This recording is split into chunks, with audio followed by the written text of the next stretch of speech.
जुहार जय माँ समली आपण मैंने बहुत जगह मानकर बाबद जानी सबु जगार किछि ना किछि रहस्य रही।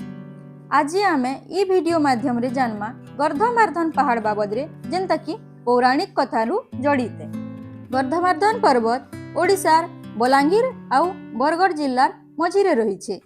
ई पर्वतटा तार सौंदर्य लगी प्रसिद्ध हेबार संगे संगे अनेक प्रकार आयुर्वेदिक ऊषर खुदान आउ बहुते खनिज पदार्थ भी इनु मिलसी, जेनटा कि सरकारी आउ बेसरकारी अनुष्ठान इनु बॉक्साइट बाहर करसन आउ फैक्ट्री मानकरनी के पठैथिसन।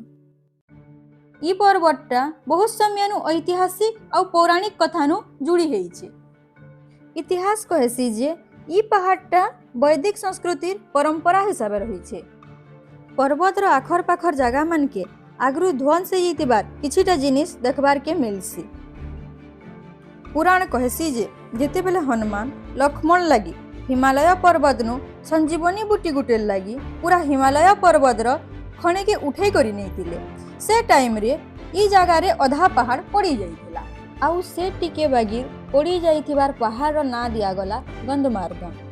ई गंधमार्धन रो उत्तर दिगे गुटे सुंदर झरना अछि आउ से पाखे अछि प्रख्यात नृसिंहनाथ मंदिर आउ दक्षिण दिगे अछन बाबा हरिशंकर। नृसिंहनाथटा बरगढ़ जिल्ला रे अछि आउ हरिशंकरटा बलांगीर रे अछि।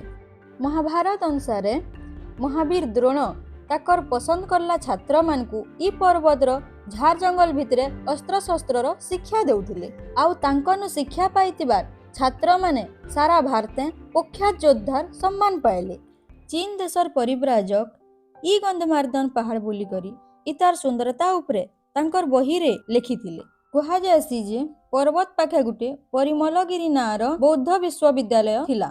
गंधमार्धन पर्वतटा आयुर्वेदिक जड़ीबूटी ऊषर गंता घर है, जेनटा कि गुर्दुटे ऊषक कागज ई जगानु भरिछि। बोटनिकल सर्वे ऑफ इंडिया तरफनु हेइथिबा स्टडी अनुसार ई जगानु 220 प्रकार दुर्लभ मेडिसिनल हर्बाल प्लांट अछि बोली सूचना दिया जाइछे।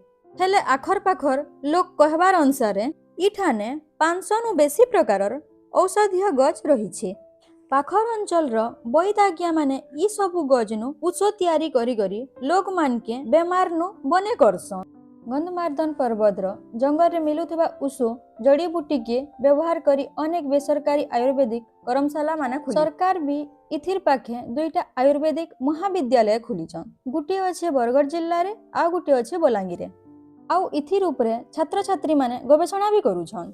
खाली एते नुहे से ई जगह मान को नामी दामी कंपनी जेनटा कि डाबर वैद्यनाथ एंता ऊष कंपनी माने ई जगह नु गर्धमार्धन पर्वत नु ऊष संग्रह करिथिसन। गंधमार्धन पर्वत परिवेश नष्ट के बचाबार लगी ई अंचल तथा आमर पूरा पश्चिमांचल बहुत थर इथिर उपरे काम करिछे आउ आंदोलन भी करिछे। गर्धमार्धन पहाड़ रो ई सुंदर परिवेश के बचाबार लगी अहरह उद्यम जारी रहिछे। जय हिंद जय कौशल।